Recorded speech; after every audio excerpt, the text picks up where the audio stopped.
ඔයයි වෙනස් වුනේ. ලෝකයේ හැමදේම සදාකාලික නැහැ. හැමදේම වෙනස් වෙනවා.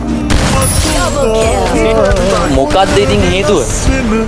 මොකද්ද මගෙන් වෙච්ච වැරද්ද?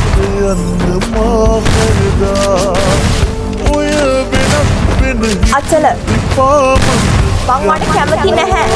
එච්චරයි. මනම් හදන්නේ නෑ ඉන්න කියන්නේ වරදක් වුණාද යන්නේ දැනගන්නයි අහන්නේ මගේ දුප්පත්කමවත් නිසා දැන් වෙනස් වෙලා තව කෙනෙක් හටලන් උනානම් මට එපා ඔයා